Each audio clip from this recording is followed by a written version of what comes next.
Hello, my name is Ellen Malone. Welcome to my Capstone project for the Bachelor's of Integrated and Professional Studies at the University of North Carolina in Greensboro. I'd like to introduce you to my project and show you the core learning objectives that I've learned while broadening my skills throughout 6 courses I've taken at UNC.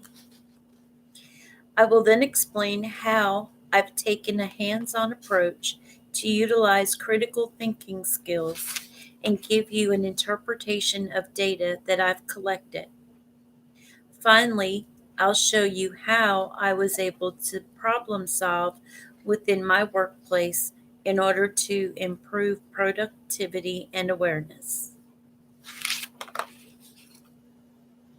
As an employee, I have a sense of compassion for my coworkers. I genuinely care about their well being and mental health. Working within an organization that is continually expanding with newly hired employees, which shows an increase in turnover, has caught my attention. Mental health is an area within our country that is often overlooked and neglected. 1 in every 5 Americans has a mental illness that will never be diagnosed or treated.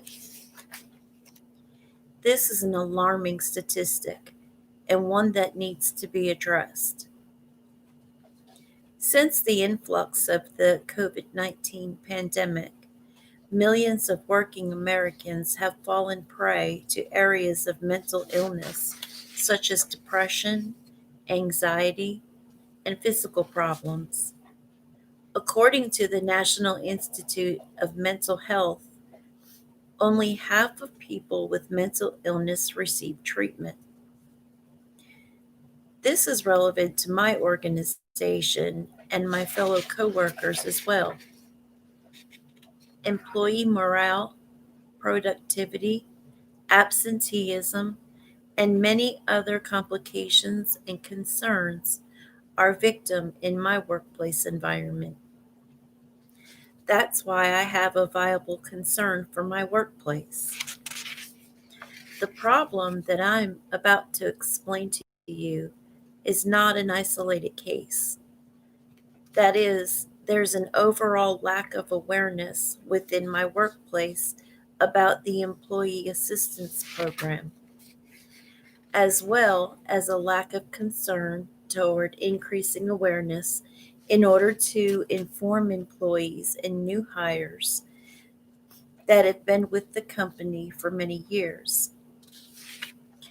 I will begin to show you how I've identified this issue and the steps I've made in order to correct it. To begin, I began to ask questions to my coworkers. I took surveys to ask questions such as whether they were aware that my organization had an employee assistance program. I also asked that if they were aware, if they were willing to consider using it. I surveyed 3 different store locations, which is a very minimal amount compared to the 16,000 store locations scattered throughout the United States. I analyzed statistical data and I collected that data to bring clarity to the Human Resources Department about the need to raise awareness of the Employee Assistance Program. In order to do this, I had to have the information necessary to explain the problem to them and then seek solutions that I could offer to improve the issue. I shared my survey results and also questioned stakeholders and the human resources personnel why there seemed to be such a wide gap in this issue regarding the lack of awareness.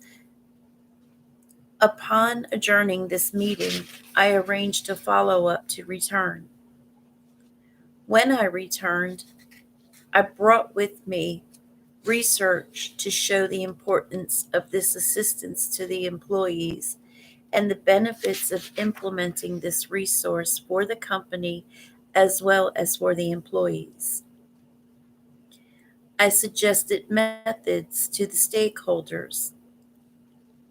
One of those methods was the idea of creating new employee name badges with the toll-free number to contact the Employee Assistance Program on the back of every new employee name badge.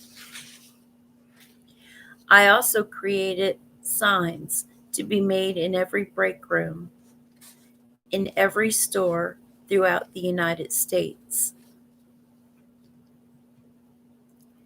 I added an amended section in the employee handbook about what the EAP is and how the program works. I suggested adding a publication for every employee to have to acknowledge as part of the computer-based learning modules that employees need to have checked off. I asked to improve management education about the Employee Assistance Program to assist employees in need and to help educate them. Upon discussion with human resources and stakeholders, we were able to put our fingers on the reason there was little implementation.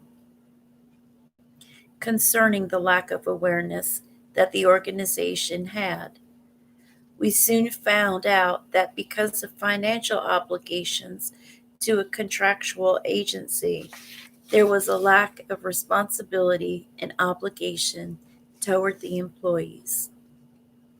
We discussed the status quo and the cost of change versus no change.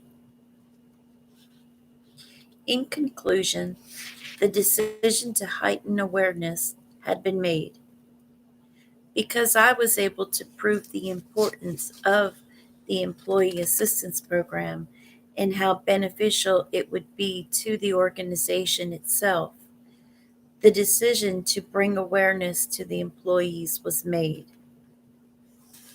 I was able to show data about the benefits of increasing awareness, such as lowered absenteeism, improved productivity, less accidents on the job, an increase on the return on investment, less days that employees take off annually, lower turnover, and many more benefits of raising awareness.